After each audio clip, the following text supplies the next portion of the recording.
Jésus-Christ, je sens que tu es là. Rends-moi sensible à ta présence. Jésus-Christ, je sais que tu es là.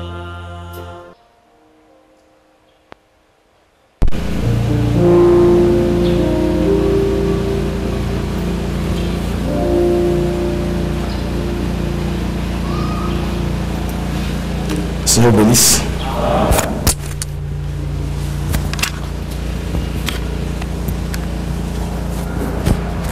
Nous allons nous mettre debout pour commencer le service.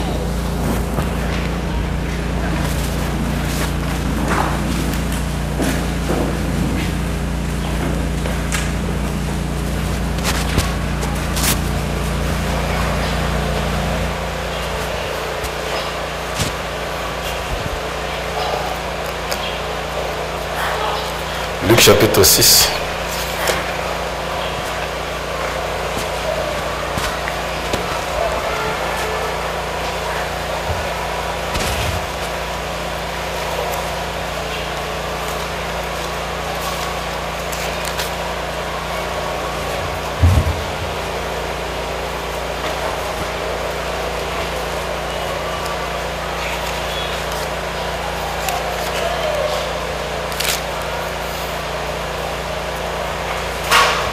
Prenons le Seigneur. Éternel Dieu des armées, éternel Dieu tout-puissant, nous te sommes reconnaissants pour nous avoir accordé le privilège d'être dans ta présence, Seigneur, ce soir. Merci d'avoir conduit nos pas dans ta maison, Seigneur, notre droit. Puisses-tu être béni et être loué à jamais, Seigneur. Reçois, Seigneur Jésus-Christ, la louange, l'honneur, la gloire au siècle de siècles. Père bien-aimé, maintenant que nous sommes dans ta maison, nous te demandons de nous assister, de nous soutenir, Père, par ta parole que nous allons écouter, Seigneur, et bénir aussi ceux qui sont encore en chemin, faciliter leur arrivée ici, Seigneur notre Dieu. Et tous ceux qui sont bénis, Seigneur notre Dieu, ne les laisse pas sortir comme ça. Bénis, Seigneur, ô Dieu tout-puissant, leur foi, ô Dieu tout-puissant, leur Seigneur Jésus-Christ, ô Dieu, consécration, Seigneur, et leur engagement, Seigneur, de venir dans ta présence, Seigneur, malgré les différentes occupations, malgré les distances. Est-ce que tu les soutiennes, Seigneur, qui profitent de quelque chose, Père bien-aimé, qui ne quittent pas cet endroit, Père, qui sont entrés, Seigneur, notre Dieu. Bénis-les, Seigneur, et élève leur foi, Seigneur, jusqu'à ce qu'ils te touchent et qu'ils reçoivent le besoin de leur cœur dans le nom de Jésus-Christ. Amen. Dans Luc chapitre 6,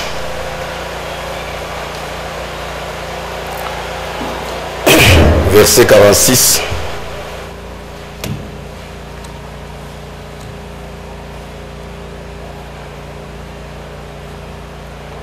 Pourquoi m'appelez-vous Seigneur, Seigneur,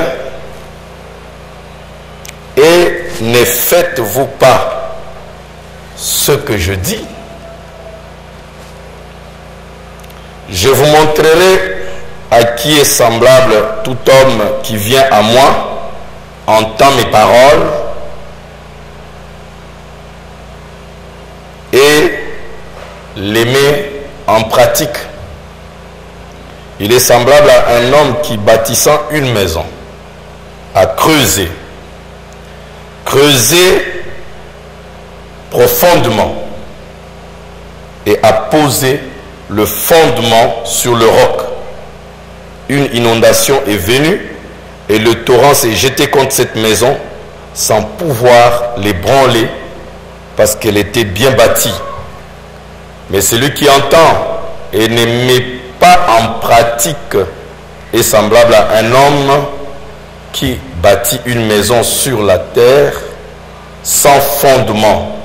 Le torrent s'est jeté contre elle aussitôt, elle est tombée et la ruine de cette maison a été grande. Vous pouvez vous asseoir, que Dieu bénisse avec sa parole.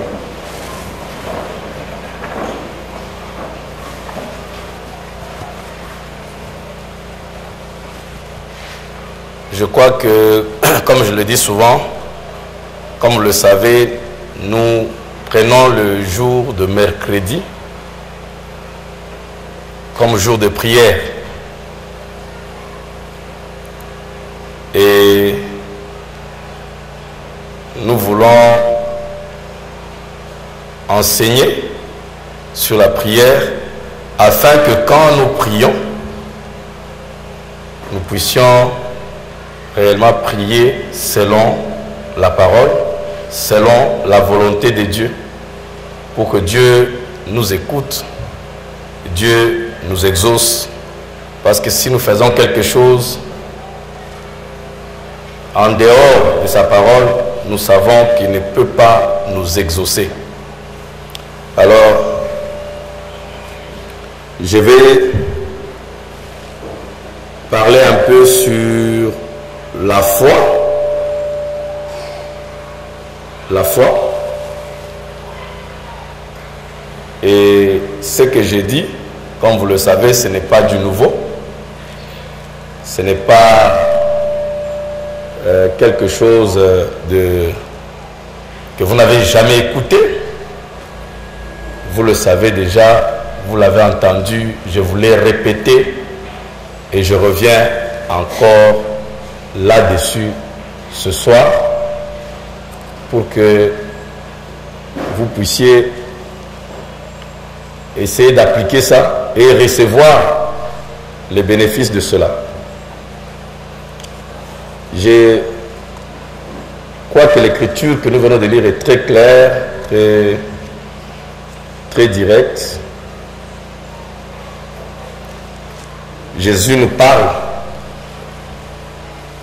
Ici dans Luc, il essaie de faire ressortir cela. Il montre que pourquoi m'appelez-vous Seigneur, Seigneur, et vous ne mettez pas en pratique ce que je vous dis. Vous m'appelez Seigneur, vous m'appelez Seigneur, mais vous ne mettez pas en pratique.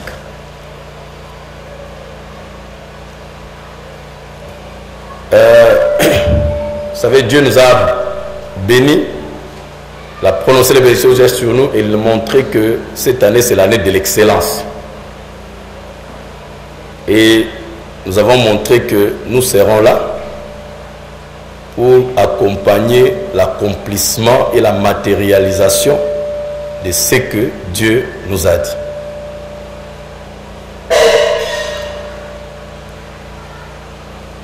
Amen. Donc, ici, ne prenez pas que si Dieu dit une chose,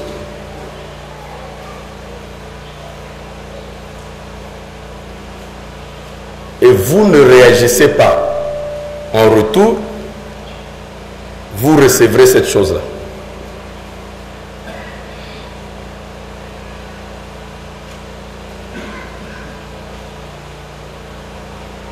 Vous savez, quand Jésus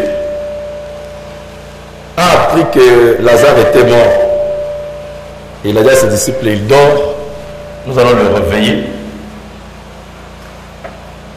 Il s'est avancé. Et Marthe est venue lui a dit, oh Seigneur, si tu étais là, mon frère ne serait pas mort. Jésus dit, non.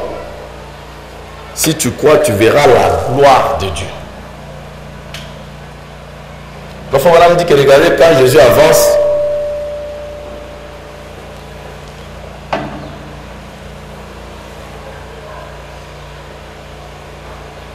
il fallait que Marie et Marthe croient pour voir la gloire de Dieu. Dieu peut vous promettre la gloire, il vous promet l'excellence, il vous promet la bénédiction, mais à votre tour, il attend que vous puissiez croire. S'il n'y a pas la foi au départ, tout ce que Dieu vous promet ne va pas s'accomplir. Si tu crois, alors tu verras la gloire de Dieu.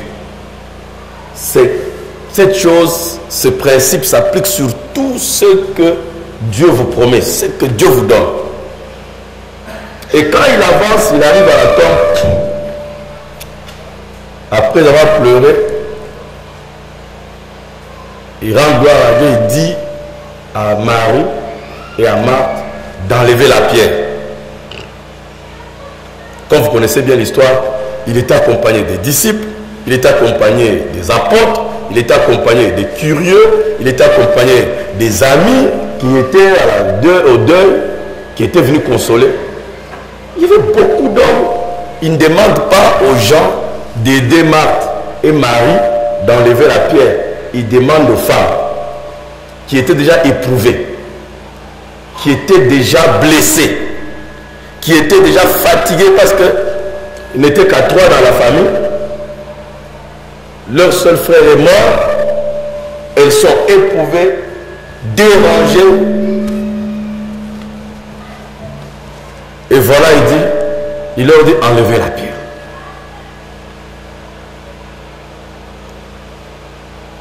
On veut même lui dire, mais quand même, il faut les aider. Non. Il fallait qu'elle fasse quelque chose. Il dit, comme chacun de vous, avant de voir la gloire de Dieu, doit faire quelque chose. On ne peut pas s'asseoir, se relaxer dans un fauteuil confortable et attendre que les bénédictions de Dieu et les promesses de Dieu pleuvent sur nous. Ça ne peut pas se faire. Il n'y a pas une parole comme ça dans la Bible ni dans le message que vous restez relax. Et c'est comme ça que l'épouse est. Et le but de ces enseignements que je vais amener cette année, c'est justement pour vous faire sortir de cette oisivité où les gens pensent qu'en restant comme ça et en disant seulement Amen à la parole, ça suffit. Non, non. C'est pourquoi Jésus dit, pourquoi m'appelez-vous Seigneur, Seigneur, si vous ne mettez pas en pratique ce que je dis? Vous ne mettez pas en pratique ce que je dis. Mais vous m'appelez Seigneur, Seigneur. Je vais vous dire à qui ressemble quelqu'un qui entend mes paroles et les pratique. Il est semblable à quelqu'un qui construit sa maison à creuser profondément jusqu'à ce qu'il trouve le roc. Et quand il trouve le roc, il jette ses fondements et il construit sa maison. Alors quand la tempête vient, la pluie tombe, les torrents viennent, la maison ne bouge pas parce qu'elle a des fondements solides. Et en cela, Jésus, c'est dans cette parabole, Jésus jette les bases du royaume de Dieu. Que notre royaume n'est pas un royaume de la théorie. Cette parole ne doit pas rester au niveau théorique. C'est ce que Jésus en fait a montré ici. Que si quelqu'un veut s'engager dans l'aventure du royaume de Dieu, sur ce chemin du royaume de la vie éternelle, il doit déjà savoir que tout ce qu'il entend ne lui profitera jamais à moins qu'il le mette en pratique. S'il n'y a pas de pratique, et ce royaume, personne ne vivra à ta place. Pas ton mari, pas ton père, pas ta femme, personne ne vit à ta place. Un royaume individuel, d'une vie pratique individuelle.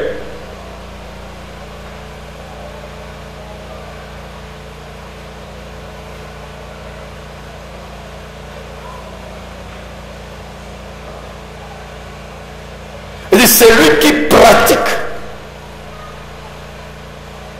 Son expérience finit par s'établir sur un roc, un fondement ferme, stable qui ne bouge pas.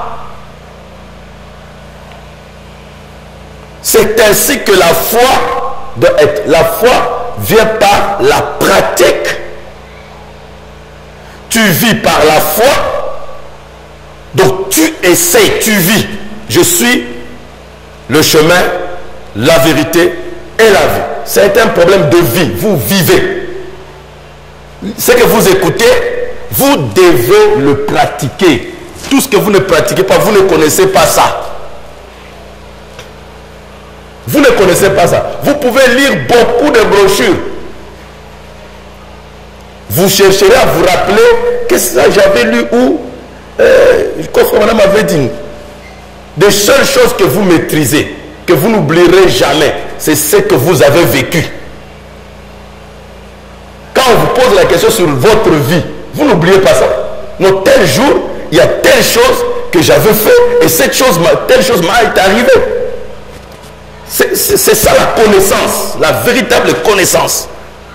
C'est dans la vie pratique. Et quand vous commencez, vous faites la pratique. Je dis que vous creusez, jusqu'à ce que ça se trouve sur un roc. Une fermeté. On n'est plus bougé, on n'est plus basculé parce qu'on connaît. Les tempêtes peuvent venir. Mais comme on a tellement pratiqué, on connaît l'issue, on ne bouge plus. On peut venir te bousculer, le diable peut venir, mais tu as déjà un roc. Ta foi, c'est devenu un roc qui ne bouge pas, qui ne peut pas être bousculé.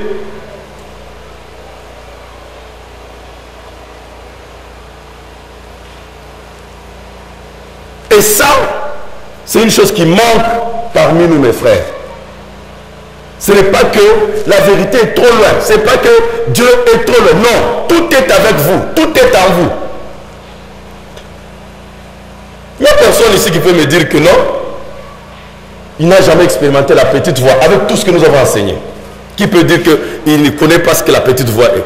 Celui qui a fait, à moins que vous n'ayez pas fait l'expérience de la nouvelle naissance, même ceux qui ne sont pas les de nouveau, moi Dieu les parle.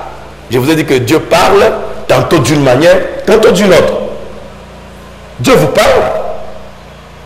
Il n'y a personne ici qui peut dire que Dieu ne lui parle pas. Personne ne peut démontrer ça.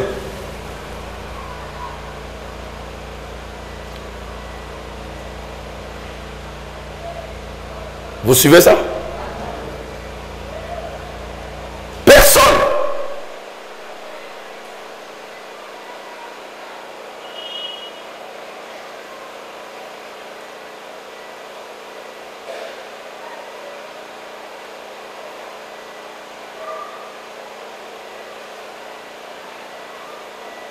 Mais les chrétiens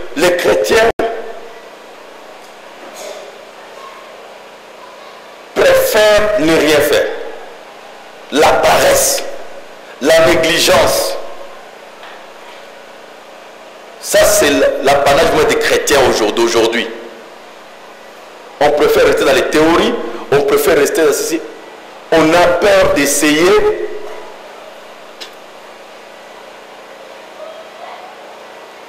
La mère aigle, il sait que l'aiglon a les ailes pour voler. Il sait que l'aiglon a toutes les capacités. Mais si je continue à les laisser dans les nids, avec les fourrures telles que ça est là, l'aiglon ne volera jamais. Il faut qu'il passe à la pratique. La seule manière de le faire passer à la pratique, d'enlever les fourrures. Les piquants là, les épreuves là, vous pouvez pleurer, vous pouvez regretter, mais Dieu veut vous faire sortir du nid. Vous faire sortir des fourrures. Non, je souffre, vous êtes en train de perdre votre temps à vous plaindre. Arrêtez, comprenez que vous êtes un aiglon. Dieu veut que vous utilisiez vos ailes de la foi que vous avez et de sortir, de commencer à vous envoler.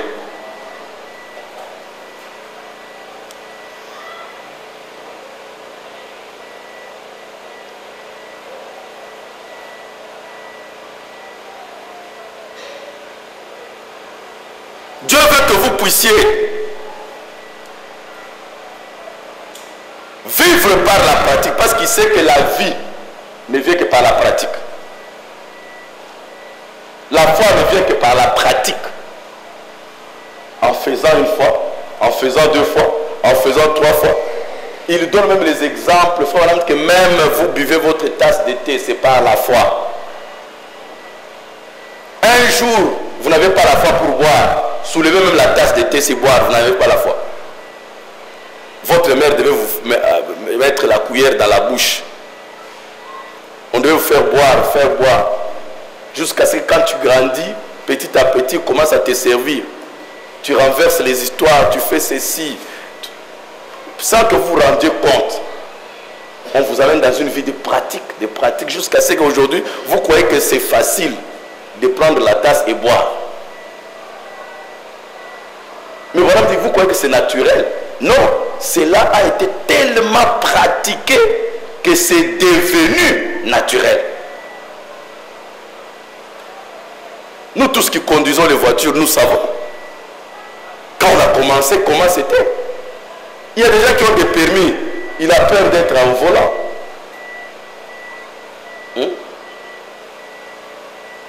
Comme la sœur Asnat, elle a un permis de conduire, mais elle s'est fait toujours conduire.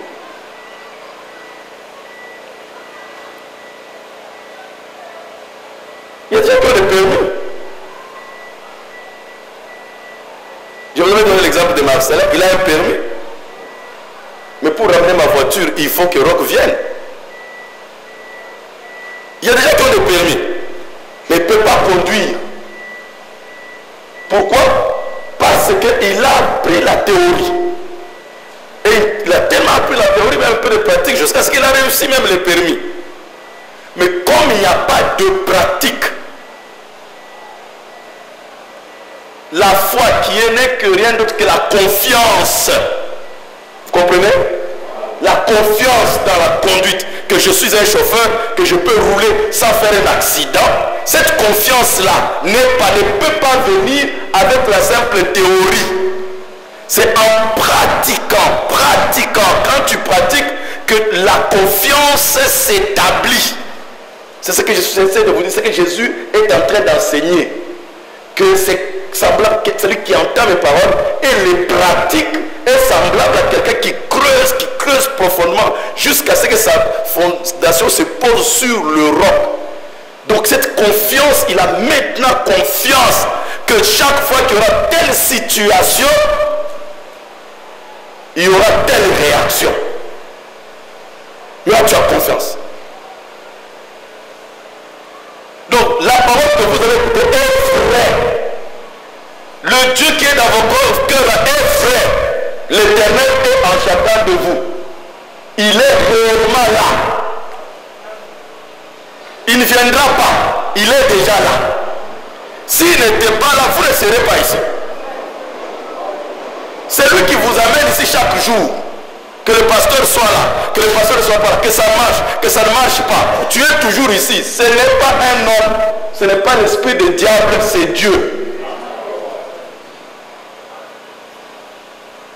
Je ne sais pas si vous comprenez ça.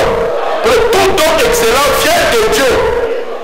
Donc l'Éternel là, et celui-là, c'est pas ce désir-là de venir à l'église, de venir louer Dieu. C'est le Dieu créateur du ciel et de la terre. Donc ce désir-là marque la présence de celui qui a créé l'univers. C'est que tu es en train de trimballer en toi cette puissance qui créa les cieux et la terre. Mais le problème, c'est comme tu n'as pas mis cela en pratique pour réaliser que réellement ce que j'ai très mal, c'est ce Dieu-là. C'est ça qui fait votre doute et vos hésitations. Et vous ne connaissez pas vous êtes inconscient de ce que vous tremblez. Maintenant, en vivant par la foi, c'est-à-dire en expérimentant, en mettant à l'épreuve votre confiance dans cette chose qui est en vous, petit à petit, comme un enfant qui apprend à marcher, vous allez commencer à vous rendre compte que oh non, ça marche. Et dans ce cas, ça marche.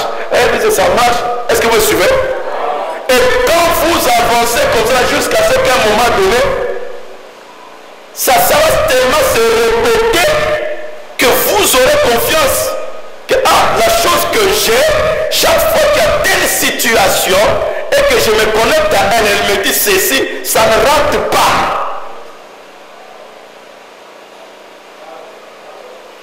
Aujourd'hui, je suis parti, je devais aller à l'hôpital là-bas, mais comme j'avais un rendez-vous qui a raté hier avec le pasteur Kweti, alors je me suis dit avant d'aller à l'hôpital, je passe d'abord par chez lui, vite, lui remettre ce que je lui ai promis et puis je vais à l'hôpital.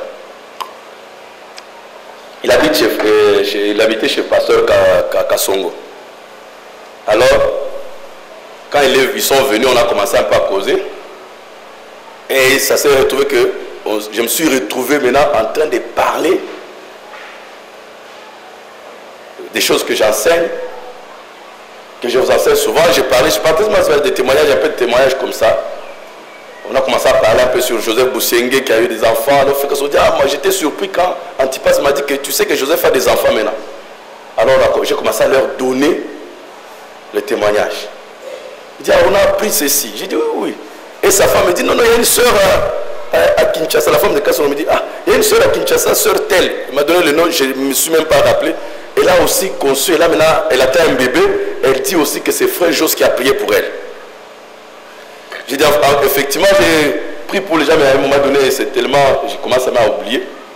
Alors, on était en train de parler. Maintenant, j'étais en train d'expliquer comment les choses se passent.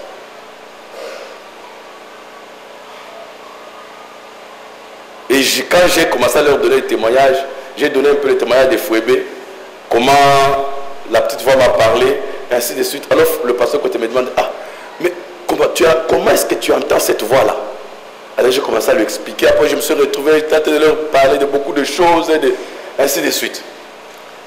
Alors il va me dire, je viens de recevoir quelque chose que je n'ai jamais reçu dans ma vie. Alors Frère Kassonga, je t'ai dit, c'est ce que j'aime avec la communion avec les ministres, parce que vous recevez toujours quelque chose. Elle dit, ce que tu viens de dire, je n'ai jamais vu ça. Alors il va me dire, tu es en train de mal agir, de mal faire, en t'isolant. Quand tu t'isoles, tu restes avec Dieu. T'a donné des grandes choses comme ça pour l'épouse, et tu t'isoles. Et dis-moi, je n'ai jamais compris. Et ce que tu viens de dire là, ce que tu es en train d'enseigner là, mais c'est ça que l'épouse doit recevoir. Je leur dis, ce que je dis là, ce n'est pas de nouveau. Même chacun de vous, chaque enfant de Dieu, chaque serviteur, le message a quitté maintenant, le niveau là, c'est tel X, tel évangéliste ceci, tel grand pasteur. Non, le jour de l'homme est passé. C'est le jour du Seigneur. Et ce Seigneur est dans chacun de vous. Certainement l'Éternel est en ce lieu et moi je ne le savais pas. Voilà ma mission sur la terre. C'est d'amener Jacob à dire la même chose. L'Éternel est en ce lieu. Dieu est dans chacun de vous, la divinité intérieure, pas extérieure.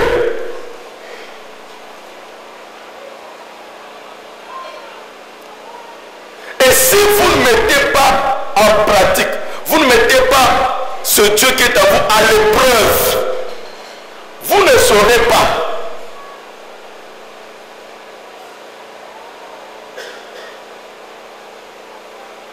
Et j'étais en train de leur dire ceci, que quand il s'agit de stérilité qu'une femme ne met pas au monde, j'ai déjà une fois de roc. Ça s'est tellement répété, Dieu l'a tellement confirmé, que quand je vous parle, je ne doute même pas, il suffit seulement qu'une soeur vienne devant moi et n'a pas d'enfant, je vous dis, j'ai d'autres yeux où je vois cette soeur avec des enfants. C'est comme ça que la chose s'est déjà établie en moi. Et je veux la développer dans tous les domaines. Je veux la développer dans les cancers, dans les diabètes, dans l'aveuglement, même dans la résurrection des morts. c'est là que je m'exerce maintenant. Parce que j'ai vu ça, Dieu l'a fait dans ces domaines, alors il peut le faire partout. Mais si nous n'essayons pas, nous ne verrons pas la gloire de Dieu.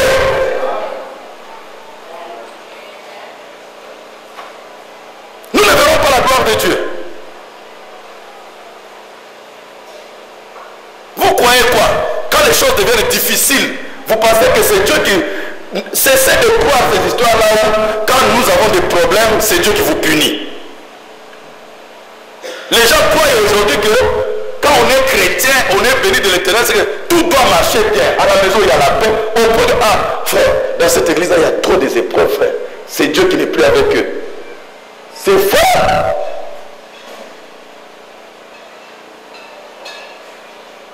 Ne voyez pas toujours les choses de cette manière-là. Parfois, l'église ou la famille qui est trop éprouvée, c'est la famille que Dieu aime. Parce que c'est la seule condition. Vous croyez que dans quelles conditions vous saurez mettre la foi en exercice? Si toutes vos histoires marchent. Ah, vous voulez que du 1er janvier au 31 décembre, qu'il n'y ait que les clients sur votre table si vous vendez au marché. Et du 1er au 31, qu'il y ait toujours des bénéfices si vous travaillez dans tel domaine. Et du 1er et tout ça au 31, que toutes vos histoires marchent toujours comme sur des roulettes. Comme ça, vous savez que Dieu est avec vous. Si tout marche bien, si il y a dans le désert, il y avait du gibier, il y avait de la nourriture, est-ce qu'Israël allait savoir que leur Dieu là peut faire pleuvoir la nourriture du ciel? Non. S'il n'y avait pas la mer rouge, Israël allait savoir que leur Dieu a une puissance d'ouvrir la mer rouge et de le laisser traverser. Non, il fallait la mer rouge pour que Israël ait foi en ce Dieu-là, que notre Dieu est capable d'ouvrir le chemin là où il n'y en a pas. Donc, je vous avais dit, en vous parlant de... Vous avez été créé pour être le maître de chaque circonstance. Que désormais, prenez chaque situation difficile qui vous arrive, chaque épreuve qui vous arrive, comme une opportunité, donc une occasion que Dieu vous donne de découvrir et d'expérimenter que vous êtes le maître. Donc, je répète ça dans ce sens aujourd'hui, que chaque problème qui vous arrive, prenez ça comme une opportunité pour vous de mettre votre foi en exercice. J'ai telle difficulté, je dois vivre, ça me rappelle que je dois vivre par la foi. Parce que s'il n'y a pas de difficulté, si la médecine doit tout traiter, doit tout régler, notre Dieu n'a plus de place. Si le salaire doit tout régler dans notre vie, alors le salaire devient notre Dieu. Je ne sais pas si vous me suivez. Si votre père doit tout résoudre, il est la réponse à chaque problème que vous avez, alors votre père devient votre Dieu. Si votre travail doit tout répondre, le travail devient votre Dieu. Et Dieu, sachez que votre Dieu, c'est un Dieu jaloux. Il a dit, tu n'auras pas d'autre Dieu devant ma face. Donc, il veut qu'il soit seul devant vous. Qui peut dire Amen? Alors, chaque chose qui m'arrive, c'est une occasion pour moi qui m'est donnée de mettre mon Dieu à l'épreuve. Et de m'habituer avec ce Dieu qui est en moi. Retenez ça, cela très bien, mes frères.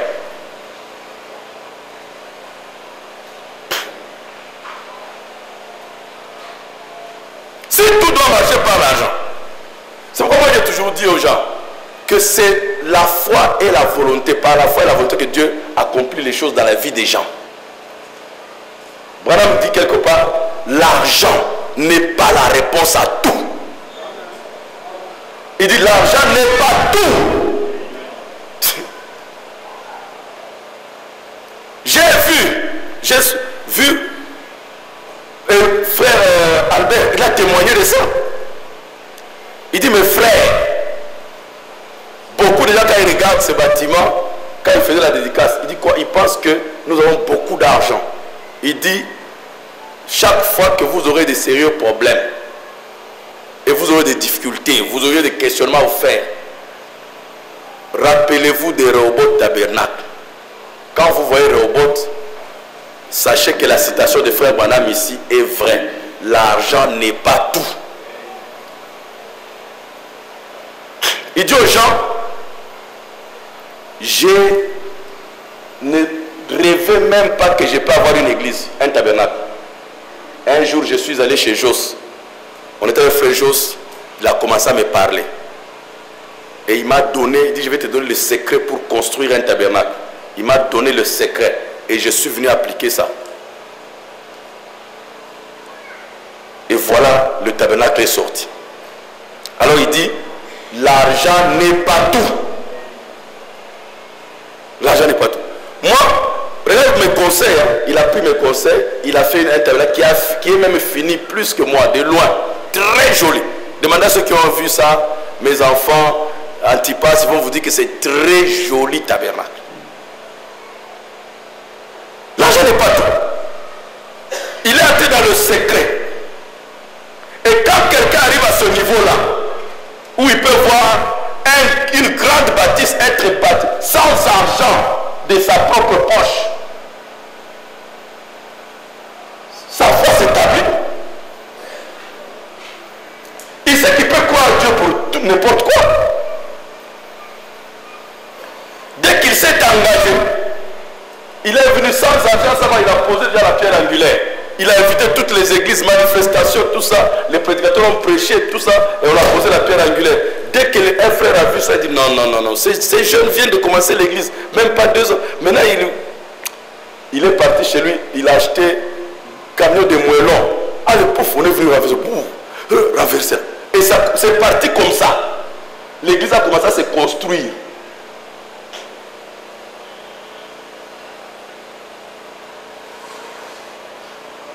Il a un niveau, c'est tel frère qui sort là-bas, dit non, moi je mets les carreaux.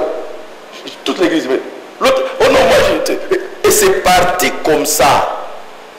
À la fin, il était capable de se lever et dire, je vous dis que frère, l'argent n'est pas tout. Ce que Branham a dit, c'est l'exacte vérité.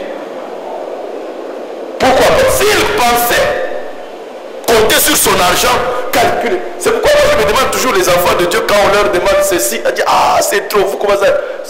Vous limitez inutilement. L'argent n'est pas tout. Dieu n'a pas dit que vous devez seulement vivre. Si votre salaire peut tout résoudre, Dieu n'est plus Dieu. Le salaire devient Dieu. Il faut que vous compreniez ça. Votre Dieu est illimité. Comment toi tu vas vivre limiter Dieu à 100 000 francs de ton salaire?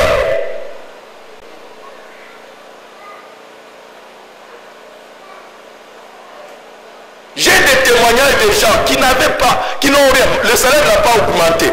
Mais quand on a dit quelque chose à l'église, donc chaque mois pour la construction, il faut donner 50 000. Donc 10 000, donc 40 000 par mois pour moi et ma femme. Amen. Amen. Il croit, mais il n'a pas l'argent. Mais toi tu te plains, c'est trop, et c'est ceci.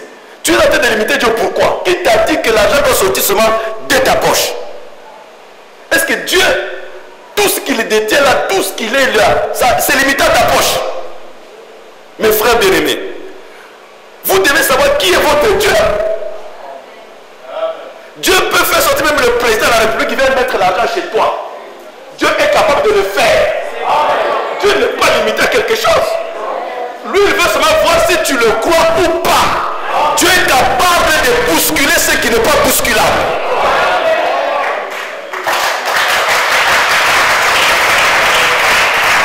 Cessez de tout le monde. Nous avons réduit. Nous disons que nous croyons, mais en fait, à la réalité, on ne croit pas. Sinon, vous n'allez pas vous plaindre, vous limiter. Tout est possible à Dieu. Mais entre-temps, non, je ne peux pas ça. Alors que tout est possible à Dieu. Vous voyez, nous croyons une chose et son contraire à la foi. Quand nous disons que tout est possible à Dieu, ça veut dire quoi? Au moins, il y a quelqu'un que je connais ici. Au moins, moins lui, j'ai fait l'expérience avec lui, je ne peux même pas douter. C'est frère Kassa. Parfois, j'ai dit au frère comme en blaguant, mais je suis sérieux. Je ne connais pas frère Kassa. Un jour, je lui ai dit une chose. Il me dit non, frère Jos. Tout ce que je demande à frère Kassa, même si c'est impossible, moi-même en demandant, je sais que c'est impossible. Et Kassa me dit tout. Oui, frère Jos. Oui, frère Jos. Quand il a dit oui, ça s'accomplit. Il exécute, ça s'exécute toujours. J'ai dit au frère, dis avec ce frère, j'ai expérimenté. Il a une foi d'enfant, de bébé. Vous-même, il est avec un autre frère, même avec le frère Georges. Georges va même un peu raisonner. Non, pasteur, jamais un Kassa ne raisonne. Lui, c'est toute réponse qu'il connaît quand je demande un service. Oui, frère Jos. Je consacre le mariage à Arc-en-Ciel. Je dois repartir parce que frère, il faut qu'on m'attende. Il m'a invité au mariage de sa petite soeur. J'ai promis que je serai là. Et ici, je consacre le mariage. L'heure de l'avion est déjà là. Pendant que l'avion doit décoller, moi je suis du haut de la chaîne, mais j'ai dit à Kassa, après je dois voyager. J'ai dit oui, frère Jos. Oui, frère Jos. Je suis à la chair, moi-même, sachant que non, je regarde l'heure là, c'est fini. L'avion a décollé. Mais comme Ekassa a dit oui, frère Jos, je termine de prêcher, le téléphone sonne, dit on attend frère Jos, qu'il faut qu'il vienne. Je prends la voiture avec les embouteillages et tout et tout. L'avion cloué au sol peut-être 15 minutes ou plus. Et il y a un ministre d'État à bord. Des patrons. Et j'arrive là transpirant. J'entre. Les Bindélés, les Libanais là, des tacs, fâchés contre tout. Parce que Ekassa dit non, vous attendez, il y a un ministre qui arrive. Son associé dans la foi, c'est Kimbembe.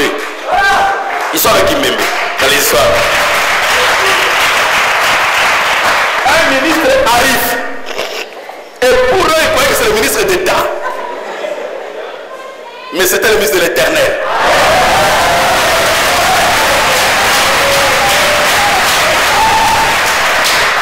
Et Kassa n'a pas fait ça une fois, au moins 2 fois. Il a arrêté les fous. Vous ne savez pas qu'est-ce que ça coûte quand vous dépassez l'heure. On commence à facturer très cher. On commence à facturer l'avion là très cher par la nappe ou quoi là. Mais Kassa a réussi à arrêter le truc. Bien-aimés frères, ne limitons pas Dieu. Je crois qu'il a fait tellement, il a maintenant c'est un roc.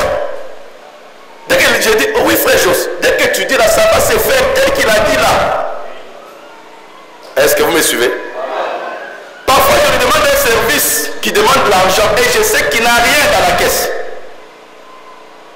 Il reste là et dit, oui frère Jos. Et l'argent va finir par sortir. Je vous exhorte de ne pas limiter votre Dieu. Je ne sais pas si vous me suivez. Ne limitez pas Dieu. Dès qu'il y a une situation, vous regardez des possibilités humaines et vous dites que ce n'est pas possible. Non, votre Dieu n'est pas limité par la nature. Il est illimité. Est-ce que tu peux dire Amen? Maintenant, le problème, c'est que vous devez vous habituer. Donc, mettez ça en pratique. Dieu ne vous condamne pas parce que vous n'avez pas la foi. Parce que non. Personne, aucun père, ne tape son enfant ou ne décourage son enfant qui apprend à marcher. Plutôt, il est content. Et Dieu est très content. Il nous attend. Il veut vous voir commencer à essayer de marcher par la foi. Même par ces petits pas hésitants, vous tombez. Dieu ne regardez pas les gens qui vous n'avez pas la foi. Aujourd'hui, les gens vous découragent, vous minimisent. Il n'y a pas la foi là-bas. Il n'y a pas la puissance. Non, Dieu n'est pas dans des choses comme ça. Aucun papa, aucun père ne découragera son enfant qui veut apprendre à marcher. Dès que vous avez ce désir-là, dit Seigneur, tu m'as parlé aujourd'hui, je veux commencer à apprendre à marcher. déjà Dieu est très content. Et c'est même si ça ne marche pas aujourd'hui, Dieu est déjà très content. Comme le petit oiseau, il ne commence pas déjà à voler majestueusement comme la mère règle. Non! Il se regarde. Vous voyez qu'il arrive à un moment donné, il chute. La mère règle descend. Tout ce qu'il veut, que mon enfant ne touche pas le sol. Il va attendre, même si l'enfant descend trop bas, avant que vous touchiez le fond, Dieu vous a déjà transporté. Vous voyez ça par un miracle, vous en sortez. Oh merci Seigneur. Je ne sais pas si vous suivez ça. Il vous ramène encore. Après il vous lâche. Lui il est content parce qu'il sait que là, il enlève la peur, il enlève l'incertitude. Au moment donné, tout dépend à un certain moment. Comme vous voyez que vous devez survivre. Et tout d'un coup, les ailes commencent à se fortifier, à se stabiliser, à s'habituer et à se mouvoir majestueusement. Qui peut dire Amen? Et un jour, vous commencez à bien marcher, bien voler dans les sphères du surnaturel. Commençons maintenant. Et Dieu fera le reste. Qui peut dire Amen? Commençons maintenant à mettre en pratique notre foi. La foi d'abord c'est la confiance. Croire. Tout celui qui s'approche de Dieu doit croire qu'il existe et qu'il est le rémunérateur de tout ce qu'il recherche. Donc nous devons d'abord avoir une foi, cette foi-là jusqu'à ce qu'elle vienne le roi. Donc tout celui qui s'approche de Dieu doit croire qu'il existe. Donc nous devons avoir confiance, croire que Dieu existe. Et il existe où? En chacun de nous. Il n'est pas extérieur. Si tu dois t'exercer là-dedans, comment ça? Commence par d'abord prendre conscience de sa présence dans ton cœur. Dans la prière et dans le silence. Tu restes dans le silence. Tu te calmes devant le Seigneur. Jusqu'à ce que tu commences à sentir au fond de toi. Quand tu commences, ça sera difficile dans un premier temps. Dès que tu commences à te calmer devant le Seigneur, tu vas voir les pensées viennent, les histoires, les quoi. Reste tranquille, reste là. Si ça ne marche pas au départ, ce n'est pas un problème. Ne te décourage pas. Ça ne commence pas tout de suite. Tu ne vas pas sauter les étapes, non. Dieu a tout expliqué dans les principes simples spirituels. Il appelle votre entrée dans le royaume comme la nouvelle naissance. Vous ne naissez pas un grand, vous ne naissez pas un vieux avec la barbe, avec les dents. Quand il dit nouvelle naissance, c'est que vous naissez comme un bébé. Et un bébé doit grandir, doit apprendre à marcher. Dieu lui-même a grandi, est né, il a aussi grandi. Donc Dieu ne peut pas vous demander quelque chose de surnaturel comme ça. Pouf. Non. Ne convoitez personne. N'enviez personne. Ah, celui-là vraiment il est plus loin que moi. Non. Ici il n'y a pas de compétition, il n'y a pas de concurrence. On ne vous compare pas par rapport à quelqu'un. Ce n'est pas une école. Ce n'est pas une école où on vous pointe le premier, le deuxième et le dernier. Non. Vous êtes traité selon votre propre cas. Pas personne à côté. Qui peut dire Amen? Parce que sur le sable sacré, il n'y a que toi et Dieu. Sur cette expérience, sur cette terrain, il n'y a que ton expérience avec Dieu. Celle du pasteur, c'est pour lui. C'est pour t'aider, toi, à comprendre que toi aussi, tu dois avoir ta propre expérience. Mais, si le pasteur a eu ça avant toi, ça ne fait pas du pasteur plus grand que toi ou plus meilleur que toi. Non. C'est seulement que Dieu l'a utilisé pour vous aider à tracer le chemin devant vous. Mais que chacun de vous est aussi important devant les yeux de Dieu comme le pasteur est. Et Dieu tient compte de toi-même. Tu n'es ni en retard, ni en avance. Tu es exactement là où Dieu veut que tu sois. À Apprends ça. Dieu n'est pas pressé.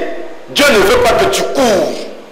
Commence petit à petit à réaliser que l'Éternel est en ce lieu. Tu dois arriver à sentir que l'Éternel est en moi. Ça s'exerce. Ça ne vient pas comme ça du coup. Quand vous entendez frère Madame vous dire, alors quand j'étais là, et tout d'un coup, quelque chose a commencé à se mouvoir à moi. Ce n'est pas venu du tic au tac. Vous n'entendez pas frère Madame vous le dire depuis le commencement. C'est commencé un exercice. Il s'exerçait, il s'exerçait, il s'exerçait, jusqu'à ce qu'il s'est rendu compte que cette chose, quand ça se passe comme ça, en fait, c'est la présence de Dieu. Et quand il prêchait, il veut dire, vous savez ce que j'attends. Et aussi longtemps que cela n'était pas là, il continue à parler, il continue à parler, il continue à parler. Et tout d'un coup, il dit, maintenant il est arrivé. Dieu n'est pas comme un homme qui était en cours de route, en train de quitter, je ne sais pas c'est quel pays là, en train de venir. Non, c'est un esprit. Quand il a senti l'atmosphère, la présence, par cette sensibilité spirituelle, il sait quand il arrive, comment ça se présente autour de lui, comment il se sent. Et quand cette présence-là vient, ce sentiment-là vient, il reconnaît que c'est ça la présence. Ça s'est tellement répété qu'il sait maintenant que sans hésitation, que ça c'est la présence de Dieu. Je ne sais pas si vous êtes avec moi. Je vous donne là des choses très profondes dans toute cette simplicité-là. Et vous devez simplement les mettre en pratique et vous êtes bénis. Est-ce que vous êtes avec moi? Vous êtes avec moi? Donc ce n'est pas quelque chose qui vient. Bon, frère Madame dit,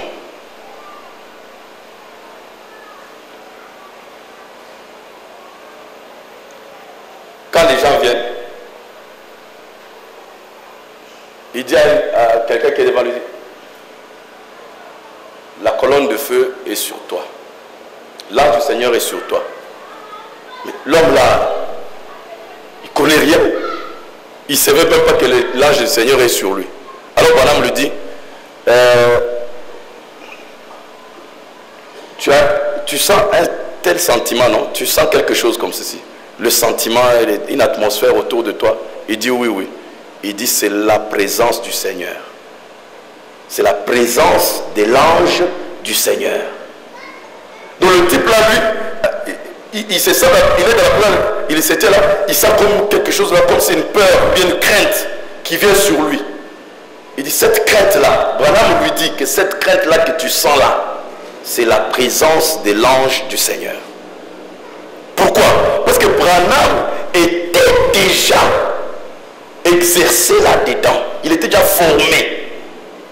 Donc il savait détecter, même par un sentiment, par l'atmosphère qu'il ressent sur lui, sur son être, il pouvait dire que ça c'est Dieu qui vient d'arriver.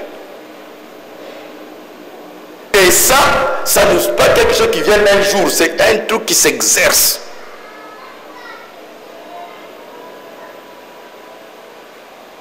Il faut que vous arriviez à vous rendre compte que réellement Dieu est avec moi.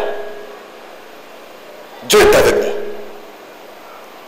Parfois il est là, mais vous ne savez pas que c'est lui. Parfois il n'est pas là, vous pensez que c'est lui.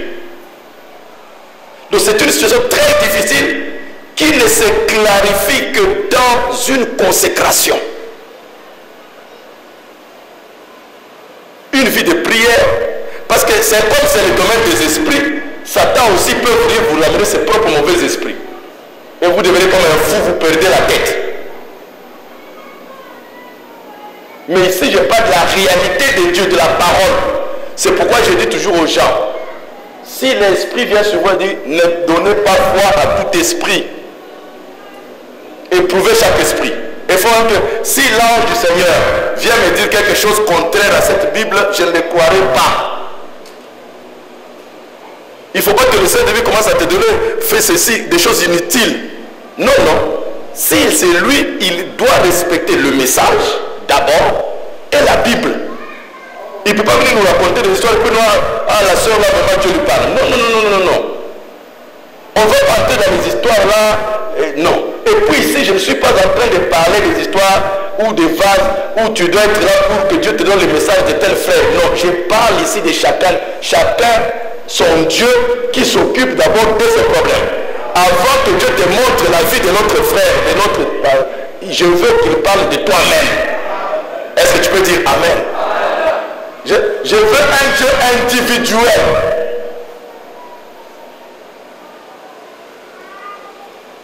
Un Dieu individuel. Est-ce que vous dites Amen? Pas un Dieu pour quelqu'un d'autre. Je suis là, Dieu me parle pour vous. Non.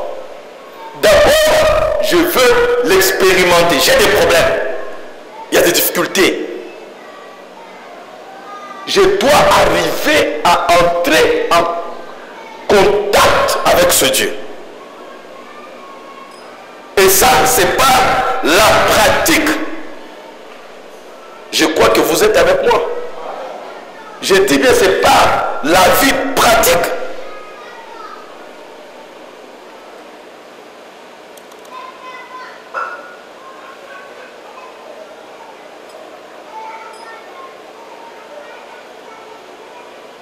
Donc, en résumé, je voulais dire ceci.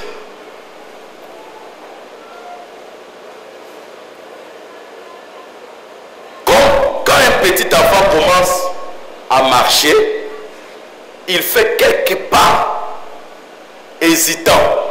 Donc il cherche, il pose le pied, il n'est pas, et puis il tient des histoires et tout ça. Jusqu'à ce qu'il gagne en confiance. Et au fur et à mesure, ses pas deviennent plus fermes et plus sûrs, jusqu'à ce qu'enfin, il puisse marcher sans trébucher, sans hésiter. Il apprend à courir, à sauter avec les mêmes jambes. Donc la foi aussi. Comme il ne peut pas passer des rampettes à quatre pattes à sauter, il faut passer par toutes ces étapes dans la marche. Comme l'oiseau, l'aiglon apprend aussi petit à petit à se débattre avec ses jusqu'à ce que ses ailes deviennent fermes, ses mouvements fermes, stables. Vous aussi, dans le domaine de la foi, c'est la même chose. La foi doit être construite progressivement. Donc la confiance s'établit progressivement. Elle ne peut pas venir du coup brusquement, non. Chaque fois que tu mets la foi à l'épreuve, elle grandira. Jusqu'à ce que tu sois capable de sortir de tes limites. Donc tu mets confiance. Tu dois chaque fois mettre Dieu à l'épreuve. Dans les situations qui arrivent, je dis, bon, Seigneur, on nous a dit que nous devons mettre la foi en pratique. Maintenant, j'ai telle situation. Je veux que tu me révèles ce que tu veux que je fasse ici. Aussi longtemps que tu ne me dis pas, je ne bouge pas. Ça ne sert pas de courir. Pourquoi je dois perdre de l'énergie quand ça ne va pas marcher? Je vous ai répété plusieurs fois, dans beaucoup de réunions, autour du monde, même quand il faut dédicacer la voix de Dieu, les bibliothèques de la voix de Dieu. Une fois l'Afrique du Sud,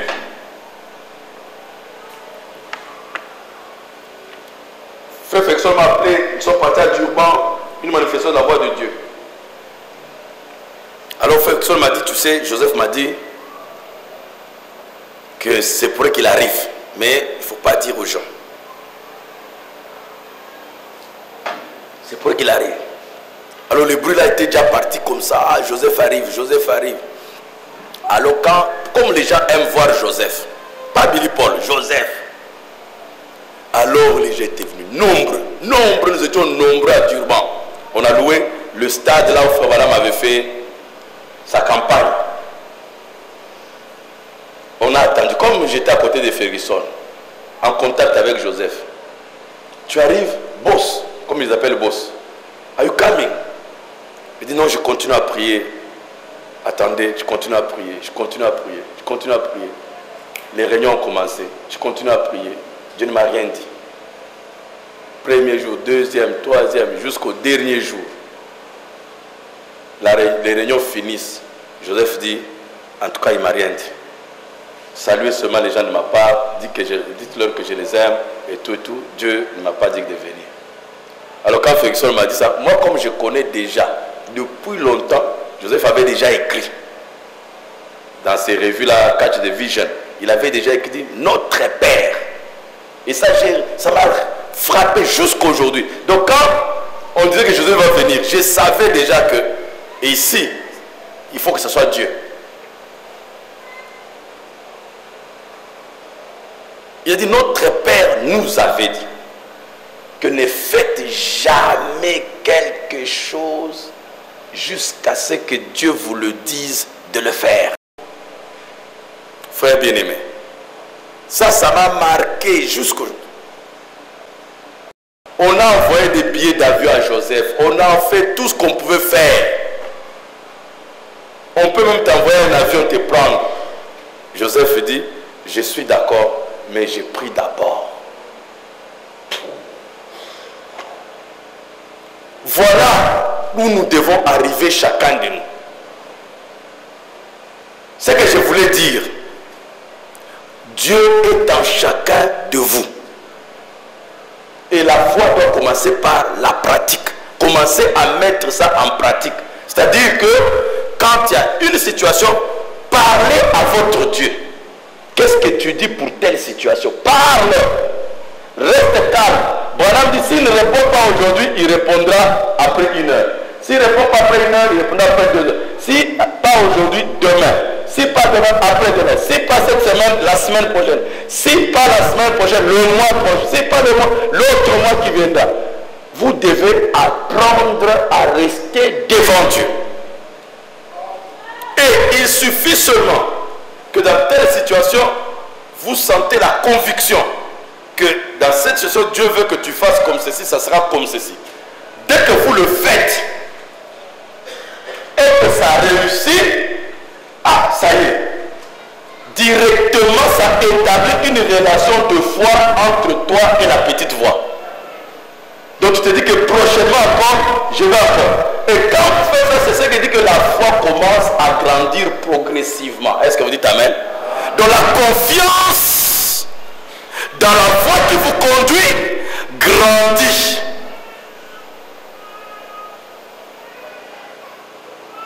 La foi vient avec la pratique. Donc vous devez arriver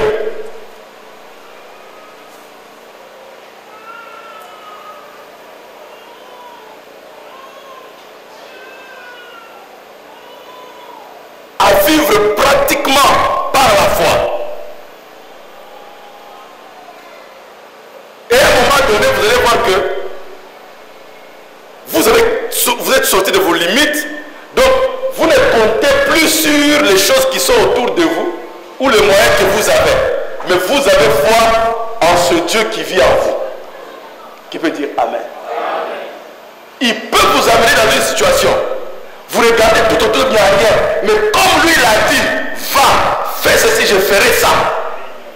Bien aimé, vous allez voir un moment donné, vous oubliez les choses de la terre. Parce que vous savez que vous avez quelque chose de plus important qui n'a pas de limite dans n'importe quelle situation. Qui peut dire Amen? Même quand ça ne marche pas, la maladie est arrivée à un niveau où vous n'arrivez pas, les médecins n'arrivent pas, vous n'avez pas à vous en faire aussi longtemps qu'il est en vous. Faites-lui confiance et exercez votre foi en lui. Qui peut dire Amen? Comme vous chantez, son désir est beaucoup plus grand que vous ne pourrez penser pour accomplir un grand miracle dans ta vie.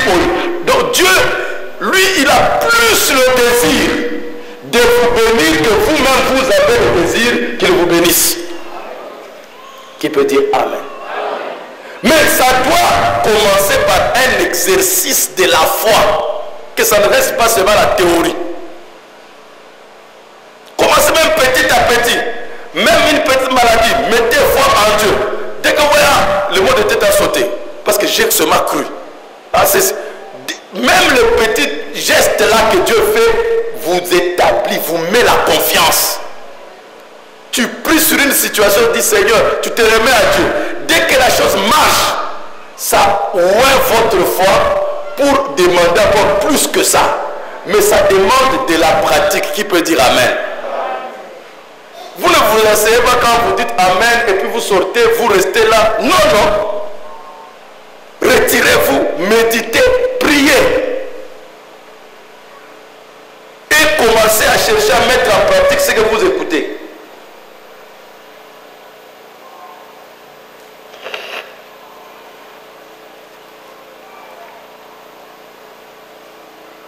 Exercez la sécurité en Dieu.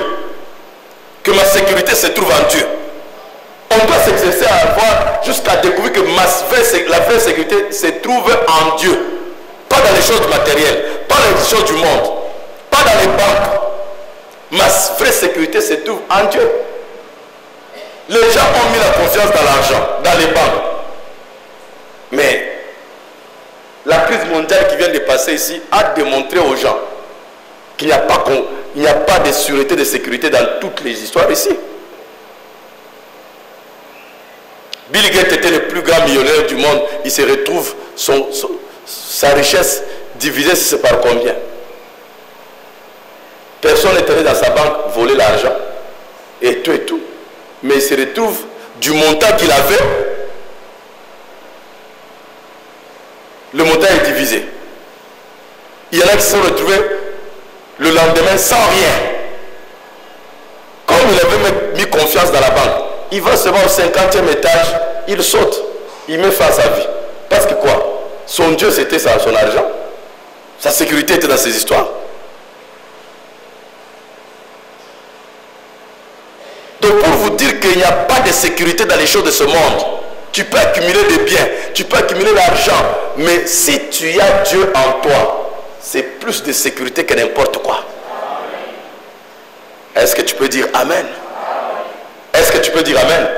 Ce Dieu-là te guérira de toutes tes maladies, te donnera l'argent quand tu en auras besoin, il te fera sortir d'une difficulté quand tu seras coincé. Apprenez, mes frères, à exercer votre foi. Qui peut dire Amen?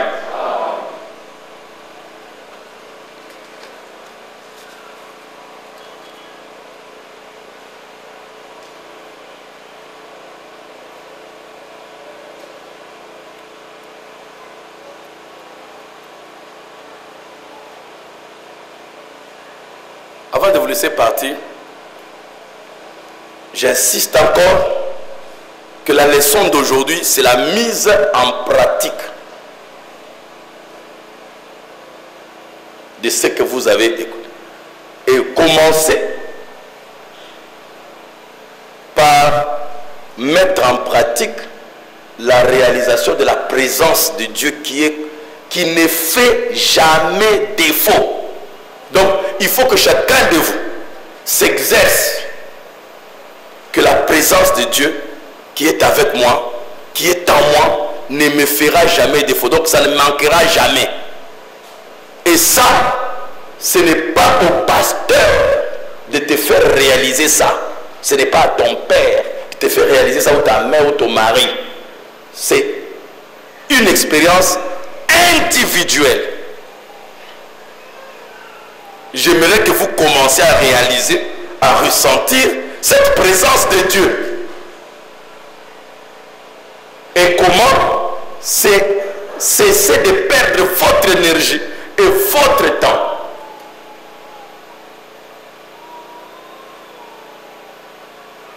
à vous agiter, à chercher ceci. Non. Comment est-ce que vous arrivez à réaliser, à ressentir la paix, la présence de Dieu? C'est quand vous vous calmez dans le silence.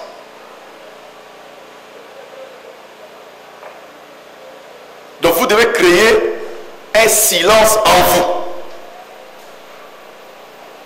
Branham dit, dans la prédication, la voix de Dieu, en ces derniers jours, il dit, il y a tellement trop de voix. Les voix des distractions, les voix des journaux, les voix de ceci, les voix de comme ça, des occupations, trop de voix au point que cette petite voix est étouffée. Est étouffée. Alors ça demande le calme. Le calme. Vous devez réussir à vous calmer. Retirez-vous de temps en temps. Trouvez le temps la nuit d'être seul. Ce n'est pas en groupe. Ici, nous pouvons bien prier. C'est bien, je ne suis pas contre ça. Nous prierons toujours quand nous serons ensemble.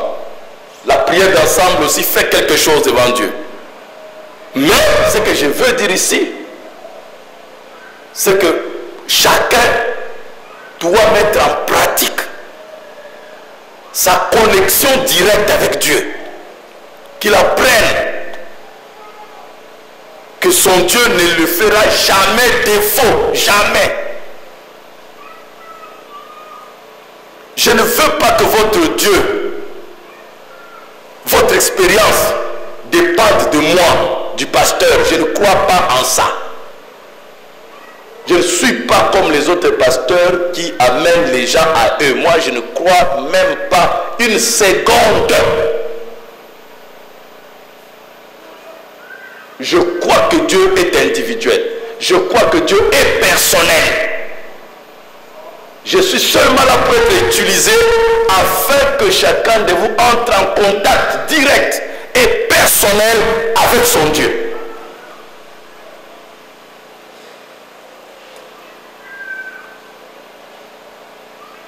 Exercez ça. Je ne peux pas vous transmettre mon expérience. Je ne peux pas vous transmettre ce que je ressens, comment je l'ai fait par expérience. C'est pourquoi vous devez naître de nouveau. Quand vous naissez de nouveau, alors Dieu vous amène à ce niveau-là. Quand vous naissez de nouveau, vous pouvez devenir habitué avec ce Dieu dont je vous parle. Ceux qui sont déjà nés de nouveau, ne perdez pas votre temps dans les brouhahas, dans les bruits et dans les occupations. C'est vrai que vous devez être occupé. Mais si vous vous exercez comme je vous le dis là, vous serez tellement habitué que vous amènerez ce calme, cette paix qui est à l'intérieur, même dans votre milieu de travail où il y a des agitations. Toi, tu seras capable de garder ce calme en toi et de saisir ce que Dieu te dit dans chaque instant, dans chaque minute. Tu ne vas pas être emporté dans ce que les gens font. Tu garderas ton calme et ça ne sera jamais perturbé. Parce que c'est dans le calme et le silence que tu prends contact avec Dieu. C'est dans le calme et le silence que tu prends contact personnel et direct avec Dieu. N'oubliez pas ce que je vous dis là.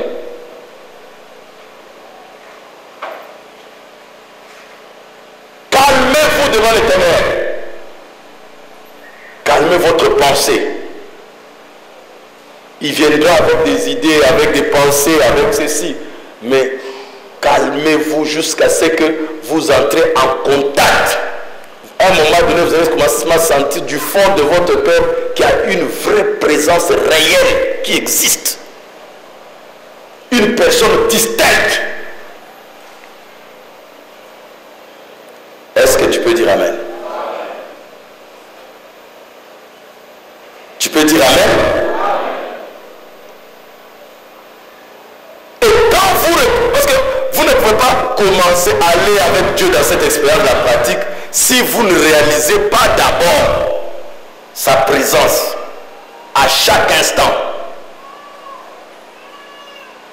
On commence d'abord par cet exercice-là, de la réalisation de la présence de Dieu avant de passer à une autre étape. On doit d'abord, celui qui s'approche de Dieu doit croire qu'il existe. Il doit savoir qu'il existe et qu'il est le rémunérateur. Avant même de voir qu'il est le rémunérateur, tu dois savoir qu'il existe. Il existe où? Peut-être tu connais, non, Dieu existe, il existe, il existe. Non, il est en toi. Voici, je suis avec vous. Et même en vous. Jusqu'à la fin du monde. Cette réalisation-là, c'est vrai, nous l'avons lu. Est-ce que je réalise ça dans ma vie? Ce que je dis là, ça semble simple, mais c'est très important. Vous comprendrez quand vous allez maîtriser ça. Pourquoi vous avez toujours échoué? Pourquoi vous paniquez devant les situations? C'est parce qu'il n'y a pas la réalisation que ce Dieu-là qui est ici. Quand il n'y a pas de réalisation, c'est pourquoi dès qu'il y a une situation, tu cherches solution ailleurs. Mais dès que nous commençons à réaliser qu'il est avec moi, il est toujours avec moi, il est toujours en moi. Quand vous arrivez là, mes frères, à chaque circonstance, vous ne ferez rien sans le mettre devant vous. Qui peut dire Amen? Qui peut dire Amen?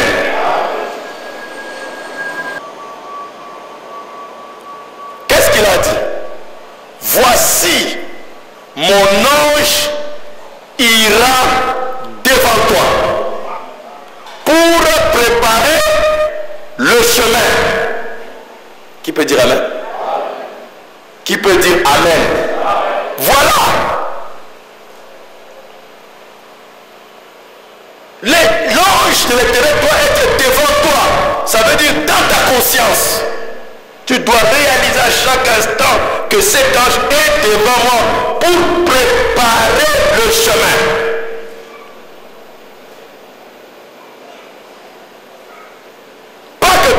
Tu te débrouilles dans ton chemin. Pas que tu recherches ton propre chemin. L'ange ira devant toi. Qui peut dire Amen? Est-ce que vous le croyez? Mais il faut réaliser que l'ange est devant moi. Amen. Est-ce que vous le croyez? Je disais que si nous ne mettons pas cela en pratique, ça restera au niveau de la théorie. Je vous ai déjà donné beaucoup d'exemples là-dessus. On peut mettre la nourriture sur la table ici. On nous sert la nourriture ici. Et nous commençons à regarder la nourriture. Oh, c'est beau, c'est joli, c'est bon. Aussi longtemps que tu ne fais pas le jet de prendre cette nourriture, de mettre dans ta bouche, de mâcher, d'avaler, cela ne profitera rien à ton corps. Est-ce que c'est la vérité? Est-ce la vérité? L'eau peut être dans le robinet. Si vous n'ouvrez pas le robinet pour que l'eau coule, l'eau restera dans le robinet. Vous aussi, la puissance de Dieu est en vous. Si vous n'ouvrez pas le robinet de la foi, cela ne vous servira à rien. Est-ce que vous dites Amen? Est-ce que vous dites Amen? La vie doit être pratiquée. La foi doit être pratiquée à chaque instant. Et commençons par d'abord pratiquer la présence de Dieu. David dit, j'écris ta parole sur le chevet du lit, sur les linteaux de la maison, sur les... Je mets la parole partout sur mon front. C'était une manière de vous dire que gardez la présence de Dieu, cultivez l'exercice de la présence de Dieu, que à chaque instant je sais que l'Éternel est avec moi. Et je ne vous laisserai jamais orphelin. Je ne vous ferai jamais défaut. L'Éternel est immédiate en cas de besoin. Il ne fait jamais défaut. Ça doit être une révélation que vous vivez par la foi. Vous savez que non. J'ai déjà expérimenté cela. Sinon, Branham n'avait jamais réalisé tout ce qu'il a réalisé là. Qu'il soit dans la forêt, quand quand il est perdu dans la tempête, quand il est devant des animaux féroces, quand il est devant des animaux sauvages, du moment où il était en contact avec cette présence de Dieu, il faisait recours à ça. Pour faire recours à Dieu, il faut qu'il soit d'abord avec toi. Il faut que tu réalises qu'il est avec toi. C'est la première chose, le premier pas à marquer. C'est réaliser que Dieu est avec toi. Partout, au travail. Il faut d'abord reconnaître sa présence. Et vous le reconnaissez comment? En restant tranquille dans la prière, vous priez, vous réalisez, vous calmez devant lui, jusqu'à ce que vous commencez à sentir une voix qui vous parle. Vous devez vous habituer à cette voix, être sûr que c'est Dieu qui parle, et vous commencez à mettre cela en pratique. Quand il vous dit quelque chose, vous mettez ça en pratique, vous voyez les résultats, ainsi de suite, vous allez voir que la foi va prendre place. Vous pouvez dire Amen. Est-ce que vous le croyez? Voilà ce que je voulais vous montrer dans cette heure de la prière, que c'est bien de prier, mais il faut prier une prière de la foi. Et la foi vient par la pratique. Est-ce que vous dites Amen? La foi vient par la pratique. Sans la pratique, c'est la théorie. Ça ne vous profite à rien. Ça ne sert même à rien de passer son temps. Donc à partir d'aujourd'hui, vous repartez à la maison, commencez à mettre en pratique la réalisation, que vous puissiez arriver à reconnaître Dieu dans votre vie. Je veux dire dans votre cœur. Chacun doit arriver à ressentir la présence de Dieu. Tu connais par toi-même ta propre expérience. Je sais quand il me parle, ça se passe comme ceci. Voici ce que je ressens. Que ça ne soit pas quelqu'un qui te le dise, que le pasteur, tu dois le réaliser toi-même, qui peut dire Amen.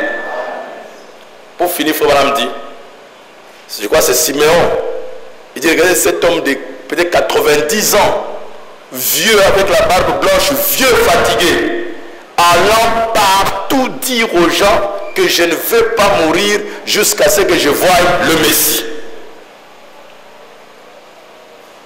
Je verrai le Messie avant de mourir. Frère Branham dit, voyez-vous, c'était le Saint-Esprit, c'était l'Esprit de Dieu qui lui avait révélé cela. Qu'il ne mourrait pas jusqu'à ce qu'il voie le Messie.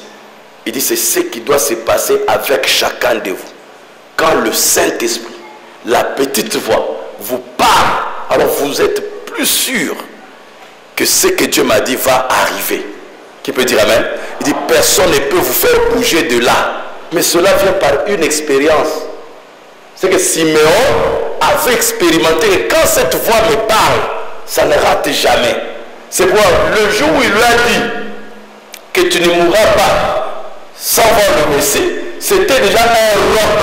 C'est ce que Jésus a dit. Sur ce roc, Amen, une expérience ferme, je bâtirai mon église. Mon église sera bâtie sur cette fermeté. Qui peut dire Amen? Ils s'exerceront tellement là-dedans que quand je leur dirai une chose, ça sera du roc. Et Siméon n'est pas mort jusqu'à ce qu'il a vu Jésus et sa prière. Laisse maintenant ton serviteur aller en paix, parce que mes yeux ont vu ton salut. Ce que tu m'as dit là est arrivé. Comme d'habitude, comme ça ne rate jamais, j'arrive tellement d'expérience que c'est un roc.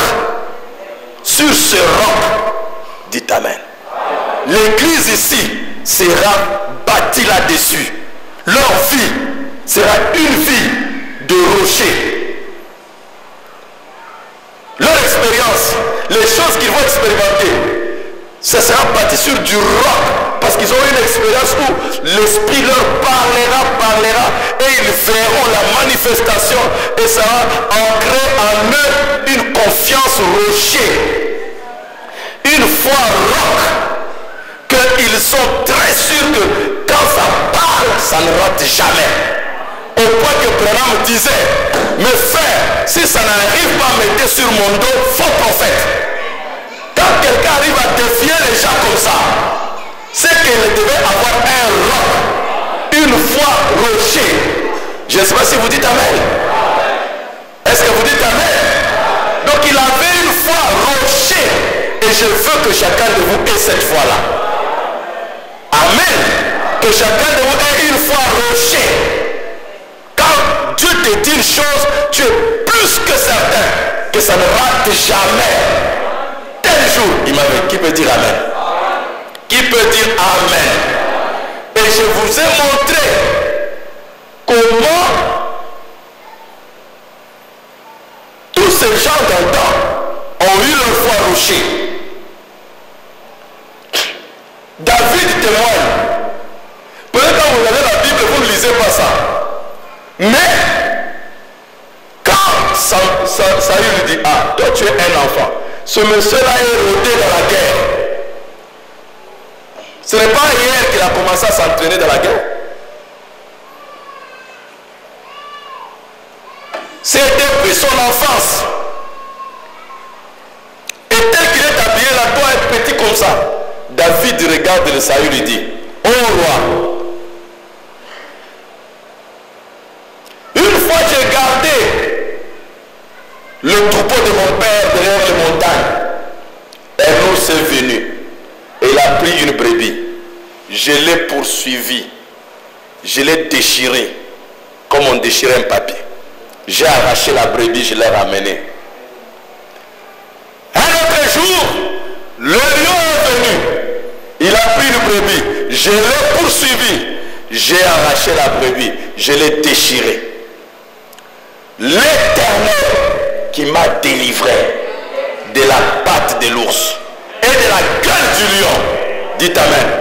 Qu'est-ce qu'il parlait là? Une fois rocher. Comme on l'a fait, ça se réalise. On fait, ça se réalise. On fait, ça se réalise. Ça devient une foi rocher. Qui peut dire Amen? Qui peut dire Amen? Voilà là où Dieu veut vous amener ce soir. Avoir une foi rocher. Essayez.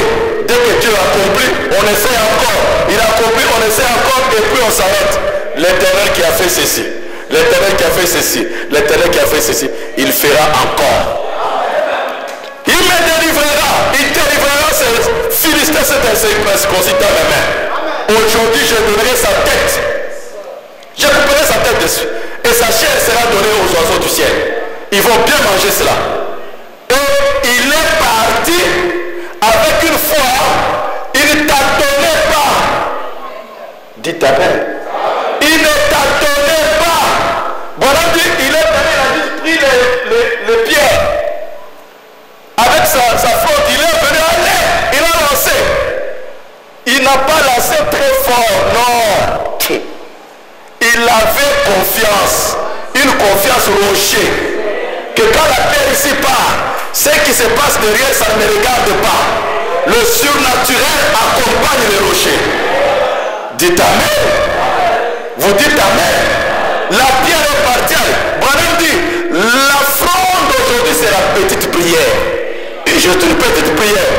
Donc les chrétiens en s'exerçant en priant, Dieu te rase ceci, Dieu te rase telle maladie. Tu fais la prière, Dieu accomplit. Tu fais la prière, Dieu accomplit. Ça devient une foi rocher. La prière ne manque jamais. Dans telle situation, quand je prie, ça arrive. Dites Amen. Dites Amen.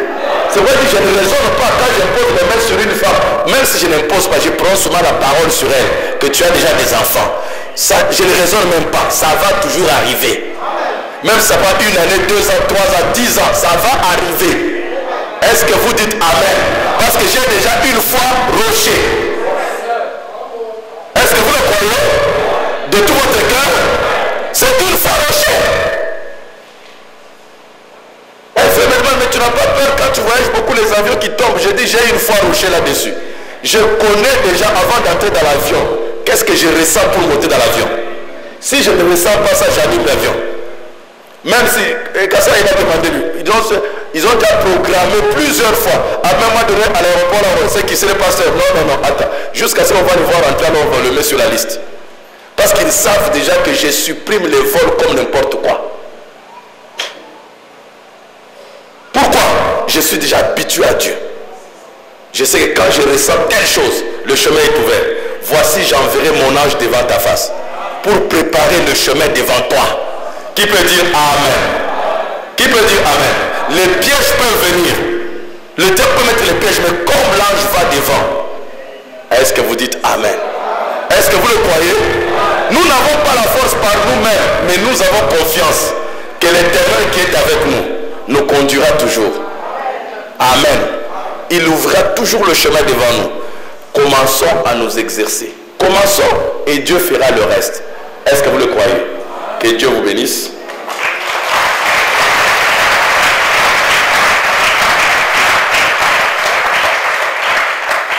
Je vais continuer ça le vendredi. Amen. Parce que le dimanche, on va continuer avec notre sujet sur la profondeur de la science. Mettons-nous debout. Je vais profiter vendredi, on va encore ajouter sur la vie pratique. La foi pratique. Une foi qui vient par la pratique. Donc, passer beaucoup plus de temps en connexion avec Dieu.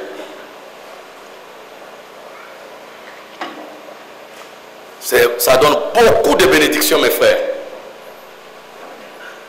Beaucoup de bénédictions.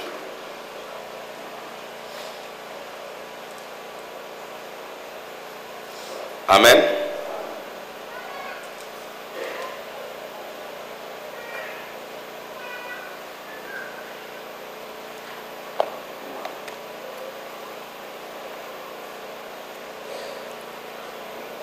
Merci. Rirot ma la. Merci. Rirot maya.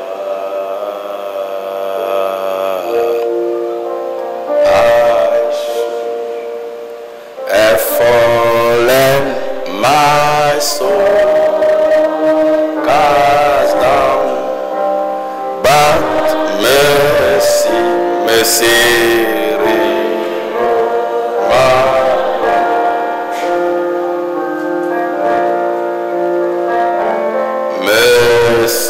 Mercy, Rot Mala.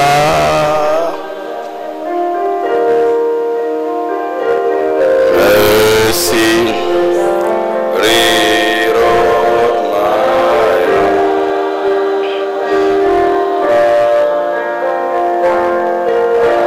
Should have fallen my soul.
evil cannot reach me when I'm covered by the blood.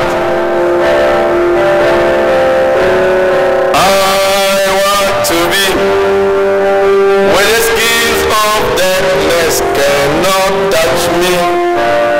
In your presence, oh God. In your presence. In your presence. In your presence.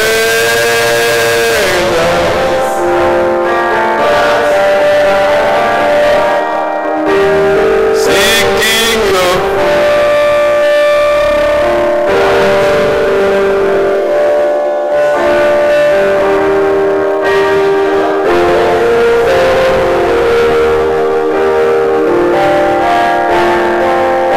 in your presence, oh God. Shut in with God in the sacred place. There in the spirit beholding his face. Gaining your power to run in the race. I love to be shouting with God. Shouting with God in a sacred place. There in the spirit beholding his face. Gaining your power to run in the race. I love to be shouting with God. Enfermé avec Dieu dans un lieu secret. Là, dans l'esprit, contemplant sa face, trouvant de nouvelles forces pour la course, j'aimerais enfermer avec Dieu. Enfermé avec Dieu dans un lieu secret. Là, dans l'esprit, contemplant sa face, trouvant de nouvelles forces pour la course, j'aimerais enfermer avec, encore une fois, enfermé avec Dieu dans un lieu secret. Là, dans l'esprit, contemplant sa face, trouvant de nouvelles forces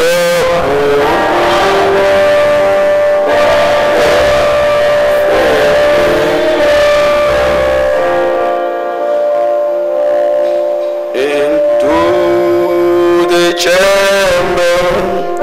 Be free, Holy Spirit. Speak through me gently as I call the Lord. Heavenly Lord, let thy presence cover Shekinah unending is all I long for. Into the chamber, Holy Spirit, speak through me gently as I close the door. Heavenly Lord, let thy presence come.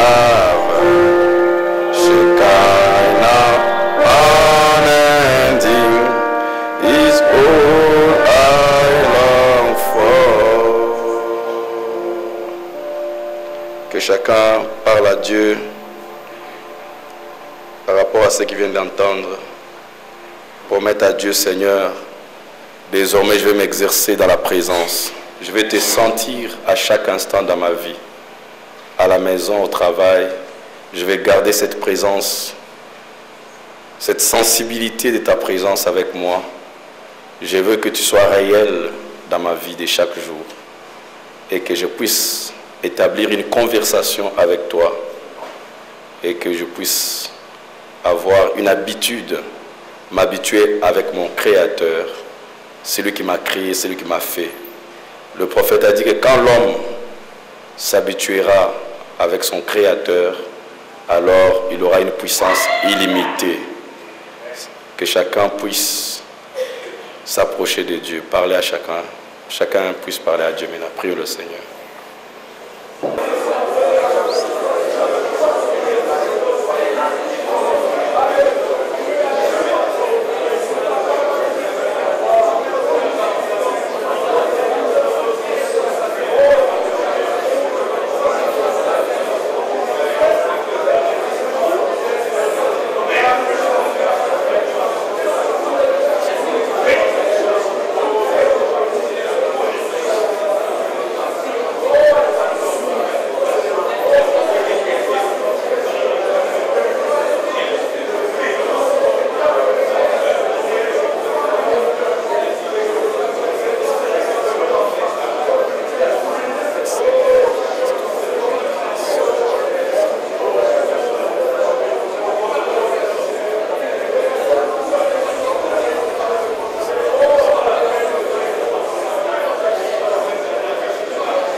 Encore une fois ce soir de ce que tu nous as parlé encore au travers de ta parole.